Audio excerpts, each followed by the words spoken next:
Content బాగుంటే చిన్న సినిమాలకు కూడా ఆడియన్స్ థియేటర్స్ కు వస్తారు. ఈ మధ్య కాలంలో లిటిల్ హార్ట్స్, రాజు వెడ్స్ రాంబాయి విజయాలే దానికి నిదర్శనం. ఈ రెండు సినిమాల వెనుక ఉన్న వంశీ నందిపాటి, బన్నీ వాస్ ఇప్పుడు మరోసారి సంయుక్తంగా ప్రేక్షకుల ముందుకు తీసుకొచ్చిన సినిమా హే బల్వంత్. సుహాస్ కథానాయకుడిగా నటించిన ఈ సినిమా ప్రచార చిత్రాలు ఆకట్టుకున్నాయి. పాయింట్ ఏమిటో చెప్పకుండా బిజినెస్ బిజినెస్ అంటూ క్యూరియాసిటీ పెంచాయి. ఇంతకీ ఆ బిజినెస్ ఏమిటి? ప్రేక్షకులకు ఎలాంటి వినోదాన్ని పంచింది? కృష్ణ చిన్నప్పటి నుంచే తండ్రి బలవంత్ చేస్తున్న బిజినెస్ చేయాలని ఫిక్స్ అవుతాడు. కాకపోతే ఆ బిజినెస్ ఏమిటో కృష్ణకి పూర్తిగా తెలియదు. తన దగ్గర ఉంటే ఆ బిజినెస్ గురించి తెలిసిపోతుందేమో అనే భయంతో కృష్ణను హైదరాబాద్ బోర్డింగ్ స్కూల్లో జాయిన్ చేస్తాడు బలవంత్. అక్కడే ఎంబీఏ పూర్తి చేసిన కృష్ణ తండ్రి బిజినెస్ టేక్ ఓవర్ చేసుకోవాలని ఇంటికి వస్తాడు. అప్పటికి తండ్రి బిజినెస్ ఏమిటో కృష్ణకి తెలియదు. అదే సమయంలో ఎన్జీఓ నడుపుతున్న మిత్రతో కృష్ణకి ప్రేమ మొదలవుతుంది. ఇంతలో బలవంత్ కి అనారోగ్యం చేస్తుంది. దీంతో బిజినెస్ బాధ్యత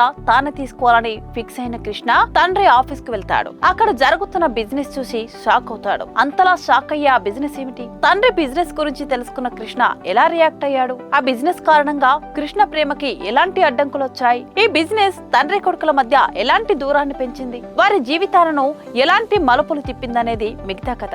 బిజినెస్ కొత్తదేమీ కాదు, పాతదే. కానీ కొత్త కొత్త ఐడియాలని ఇన్వాల్వ్ చేస్తున్నారు. ఈ సినిమాలో సుదర్శన్ చెప్పిన డైలాగ్ ఇది. సినిమా కథ కూడా ఇంతే. ఎలాంటి కథ చెప్పినా చివరికి వినోదమే పండించాలి. అది పండాలంటే ఐడియాలు కొత్తగా ఉండాలి. దర్శకుడు గోపి అచ్చర ఇందులో కదిపిన ఎమోషన్ పాతదే అయినా దానిని వీలైనంత కొత్త సెటప్ లో సెట్ చేశాడు. ప్రచార చిత్రాల్లో బిజినెస్ ఏమిటి రివీల్ చేయలేదు. కానీ ఈ సినిమా ఆరంభంలోనే నరేష్ చేసే బిజినెస్ ను ఎస్టాబ్లిష్ చేశారు. కాకపోతే హీరో పాత్రకు బిజినెస్ విషయంలో క్లూ ఉండదు. ఆడియన్స్ కి తెలిసి క్యారెక్టర్ కు తెలియని స్క్రీన్ ప్లే టెక్నిక్ తో సన్నివేశాలు నడిపారు. అందులో కొన్ని వర్కౌట్ అయ్యాయి. చైల్డ్హుడ్ ఎపిసోడ్, ఆ తర్వాత మిత్ర, కృష్ణ లవ్, కృష్ణకి బిజినెస్ గురించి తెలియడం, ఇక్కడ వరకు ఫన్ మామూలుగానే ఉంటుంది. సుహాస్, సుదర్శన్, వెన్నెల కిషోర్ చేసిన ప్రకృతి వైద్యం ఎపిసోడ్ మాత్రం హిలేరియస్ గా వచ్చింది. అలాంటి ఎపిసోడ్స్ మరో 2 పెడితే సినిమా గ్రాఫ్ ఇంకా పెరిగేది. అజయ్ ఘోష్, హర్షవర్ధన్ పాత్రలను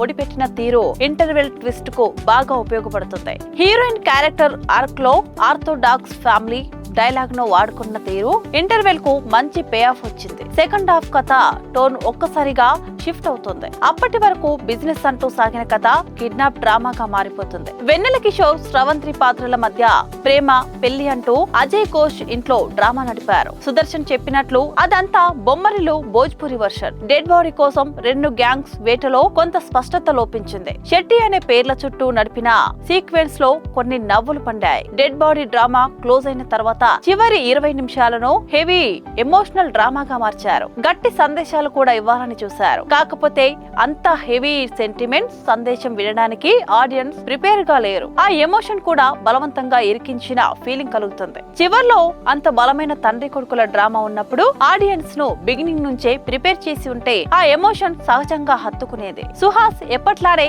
తనకు సరిపడే క్యారెక్టర్ చూశాడు. బిజినెస్ మ్యాన్ గా ఎదిగాలనే ఆతృత ఉన్న పాత్రలో తన నటన ఆకట్టుకుంటుంది. తన కామెడీ టైమింగ్ కూడా బాగుంది. చివర్లో ఎమోషన్ సీన్ లో బాగా చేశాడు. శివాని అందంగా చలాకీగా కనిపించింది. ఆర్థోడాక్స్ ఫ్యామిలీ అంటూ తను చేసిన హంగామా నవ్విస్తుంది. నరేష్ కు 2 భారీ ఎలివేషన్స్ పడ్డాయి. పోకిరి, బాలయ్య, షోరిల్ 2 నవ్వించాయి. కాకపోతే ఆ పాత్రను కథలో ఇంకా ఆర్గానిక్ గా వాడాల్సిందే. క్యారెక్టర్ ఫ్లో మిస్ అయిన ఫీలింగ్ కలుగుతుంది. సుదర్శన్ చాలా చోట్ల నవ్విస్తాడు. వెన్నెల కిషోర్, స్రవంతికి సపరేట్ గా ఒక లవ్ ట్రాక్ ఉంది. సెకండ్ హాఫ్ కు అదే లీడ్ అయింది. వెన్నెల కిషోర్ క్యారెక్టర్ ఆర్క్ ను ఇంకా హిలేరియస్ గా రాసే అవకాశం ఉంది. స్రవంతి డైలాగ్ స్పష్టంగా చెబుతోంది, కానీ ఎక్స్ప్రెషన్ ఇంకా మెరుగవ్వాలి. హర్షవర్ధన్, అజయ్ ఘోష్ పాత్రలో ఫన్ ఉంది. బాబు మోహన్ కు మంచి ట్విస్ట్ ఉన్న క్యారెక్టర్ పడింది. పాటల్లో వివేక్ సాగర్ మార్క్ వినిపించలేదు, కానీ బీజిఎం చాలా చోట్ల ఎంగేజింగ్ గా ఉంది. కెమెరా వర్క్ డీసెంట్ గా ఉంది. కొన్ని చోట్ల డబుల్ మీనింగ్ డైలాగులున్నాయి. ఈ కథ నేపథ్యమే అలాంటిది. దర్శకుడు గోపి నవ్విస్తూనే ఎమోషనల్ గా హత్తుకునే ఓ కథ చెప్పాలని అనుకున్నాడు. నవ్వించడంలో అది అంతంత మాత్రమే వర్కౌట్ అయింది.